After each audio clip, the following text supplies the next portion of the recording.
మీ business ఏదైనా మీ ఊర్లో promotion చేయాలంటే అది సుమన్ టీవీతోనే సాధ్యం. ఇప్పుడే సంప్రదించండి.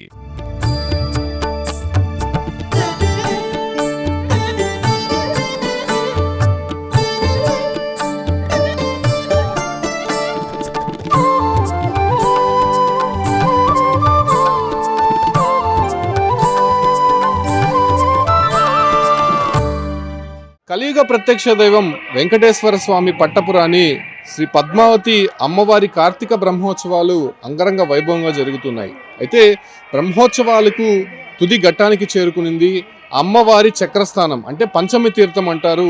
దీనికి అశేషంగా ఆంధ్ర నుంచే కాకుండా అటు తమిళనాడు, కర్ణాటక నుంచి కూడా భక్తులు పెద్ద ఎత్తున తిరుచానూరుకు వస్తూ ఉంటారు. సో అటువంటి వైభవోపేతమైనటువంటి కార్యక్రమం తిరుచానూరులో రేపు జరగబోతోంది.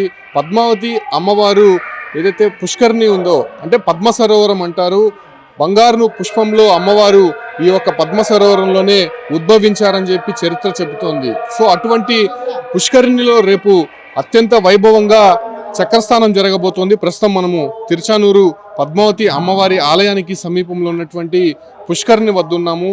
ఇక్కడే రేపు అమ్మవారి ఆలయంలో ఉన్నటువంటి చక్ర తాల్వార్ను ఇక్కడికి తీసుకొని వచ్చి ప్రత్యేక పూజల అనంతరం ఈ పుష్కరిణిలో స్నానం ఆచరిస్తారు. సో అశేషమైనటువంటి భక్తులు, విఐపీలు అందరూ కూడా ఇక్కడికి వస్తూ ఉంటారు. చాలామంది, అంటే ఈ పుష్కరిణిలో దాదాపు 15 నుంచి 20 వేల మందికి మాత్రమే సామర్థ్యం ఉంటుంది. సో అటు తర్వాత వచ్చేటువంటి భక్తులకి ప్రత్యేకమైనటువంటి క్యూ లైన్లు ఏర్పాటు చేశారు. సో ఆ ఒక క్యూ లైన్లో భక్తులు వచ్చి పెద్ద ఎత్తున దర్శనం చేసుకోవాల్సి ఉంటుంది. సో ఈ రకంగా అమ్మవారి పద్మ సరోవరంలో రేపు జరగబోయేటువంటి చక్రస్థానానికి సంబంధించి ఏర్పాట్లు ముమ్మరంగా జరుగుతున్నాయని చెప్పొచ్చు.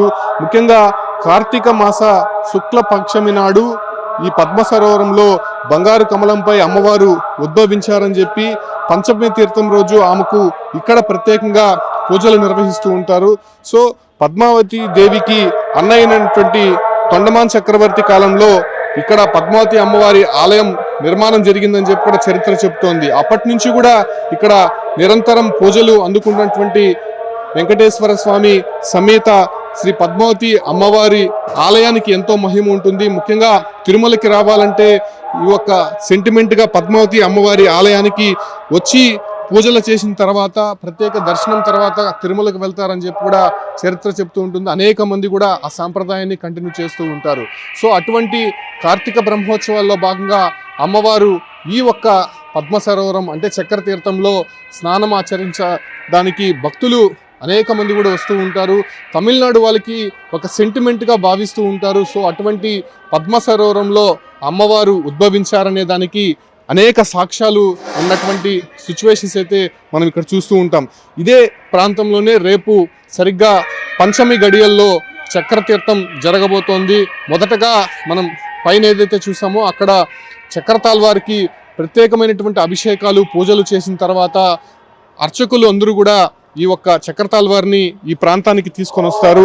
సరిగ్గా ఇదే ప్రాంతంలోనే అమ్మవారి చక్రాన్ని ఈ ఒక్క నీటిలో ముంచుతారు. సో ఒక స్నానం చేసేటువంటి సమయంలోనే భక్తులందరూ కూడా ఇక్కడ స్నానం ఆచరించేటువంటి పరిస్థితి ఉంటుంది.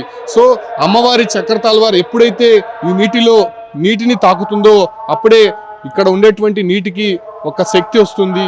అంటే అమ్మవారు నేరుగా భక్తులను కటాక్షిస్తారు, వాళ్ళకి పూర్తిగా కూడా అష్టైశ్వర్యాలు లభిస్తాయని చెప్పి కూడా ప్రతీత చెప్తోంది. సో ఈ రకమైనటువంటి పరిస్థితులు తిరుమలతో పాటు తిరుచానూరు పద్మావతి అలివేలు మంగమ్మ ఉంది కాబట్టి, సో అటువంటి పురాణాలను, ఏదైతే ఇతిహాసాలను, ఇక్కడ ఉన్నటువంటి చరిత్రను గౌరవిస్తూ భక్తులందరూ కూడా ఈ ప్రాంతానికి వచ్చి ఈ ఒక్క పద్మ సరోవరంలో స్నానం ఆచరిస్తూ ఉంటారు.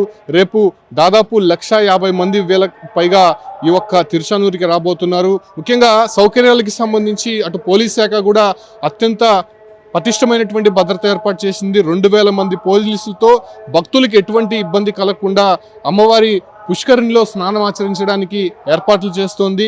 అంటే ఈ ఒక్క పుష్కరిణిలో 15 నుంచి 20,000 మంది మాత్రమే చక్రతాల్వారిని ముంచే సమయంలో ఉంటారు కాబట్టి, అటు తర్వాత అంటే అదే సమయానికే మనం స్నానం ఆచరించాల్సినటువంటి నియమం అయితే లేదు. ఆ రోజంతా కూడా ఆ ఒక శక్తి అనేది ఈ నీటిలో ఉంటుందని చెప్పి కూడా ఇక్కడ ఉన్నటువంటి వేద పండితులు చెప్తున్నారు. సో ఆ రకమైనటువంటి సిచ్యువేషన్స్ ఇక్కడ ఉంటుంది కాబట్టి రేపు సాయంత్రం రాత్రి వరకు కూడా ఈ యొక్క పుష్కరిణిలో స్నానం ఆచరించవచ్చు అనేటువంటి విజ్ఞప్తిని భక్తులందరూ కూడా గుర్తుంచుకొని ఎక్కడ కూడా తోపలాట లేకుండా ఎక్కడ ఇబ్బందులు కలగకుండా ఈ యొక్క ఏర్పాట్లు అయితే చేస్తున్నారు.